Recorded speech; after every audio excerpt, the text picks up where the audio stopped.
If you will, please welcome the present leader of Sacred Heart, Father Larry Delaney.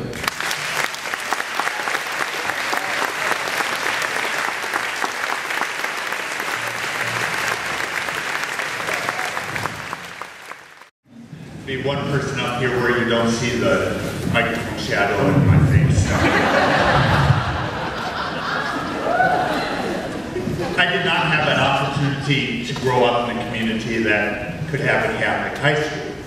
I grew up in Twin Valley, Minnesota, and as I once noted when I was in the vocation office, I said that every Catholic boy and girl in my graduating class became either a priest or a religious citizen.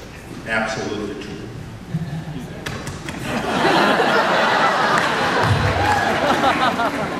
Twin Valley, Norwegian Lutheran community. And I actually remember kind of having some dreams about wanting to go to Catholic school.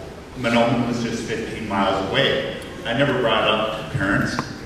Vicariously, the only connection I had to Catholic school was here at Sacred Heart. A great aunt of mine, Sister Mary Ann Ahrens, taught here, and an aunt of mine, Sister Rachel Weitz, also taught here at Sacred Heart. Catholic education is a great gift, not something to be taken for granted. So in 1996, when Bishop Balke asked if I would be interested in coming to Sacred Heart as Father Tim's associate and to teach religion, I jumped at the opportunity. 16 years later, it has been the greatest blessing in my life. Then in 2001, to be honored to be named pastor following in the footsteps of Father Jerry and Monsignor Tim, standing, as we've heard last night, on the shoulders of those who have gone before us. The second Tuesday after my first year, second Tuesday after the beginning of the school year, my first year as pastor, we will always remember that day. It was the day after daily Mass. Heard someone say, one of the Twin Towers is on fire. So we casually turn on the news, and we all know what we witnessed that day, what unfolded that day, that week, that month, the months to follow.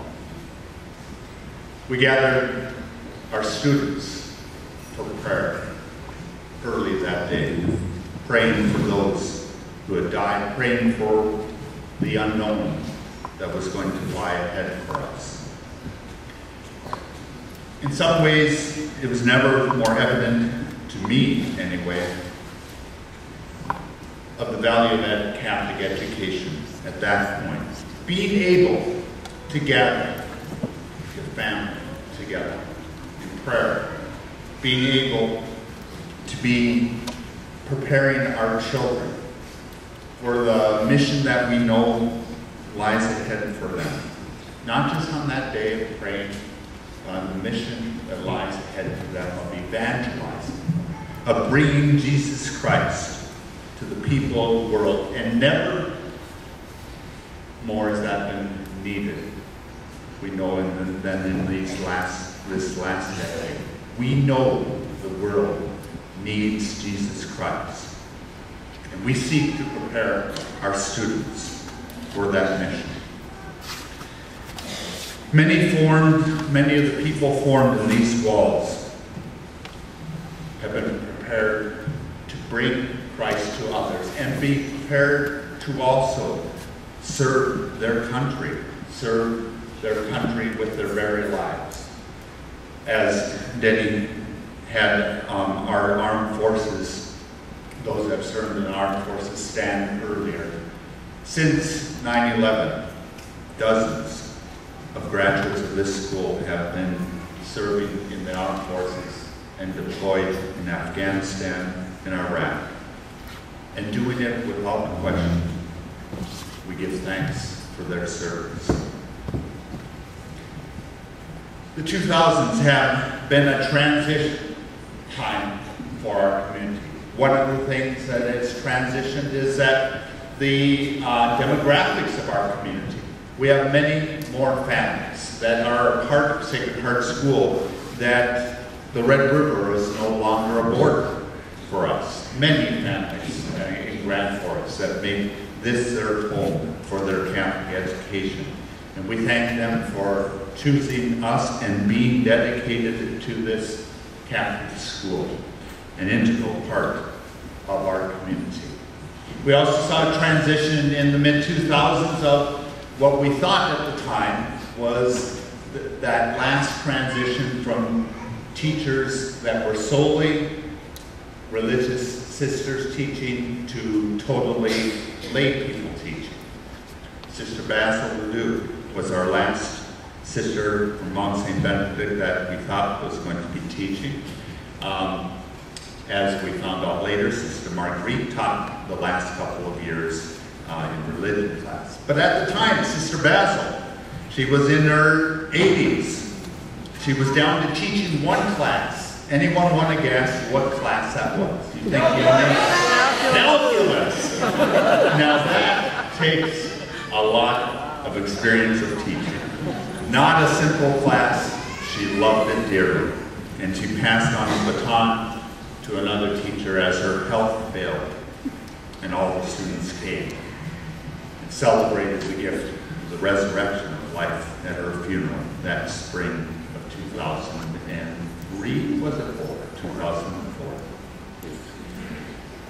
This decade, we face many challenges, just like other decades have faced challenges. And it is people, the parishioners, alumni, all other benefactors who have been dedicated to continuing this mission of forming another generation of young Catholics who will proclaim the gospel. This is only possible through the staff and teachers that we had stand earlier. In particular, though, I'd like to note that for about 1/3 of our century of history, we've had 2 principals that have served that entire time. Putting that into perspective, you know, that's almost as long as Monsignor Clinton was here. A long time. And so I'd like to take a time to thank those 2 principals. Mr. David Andrys, is he in the building?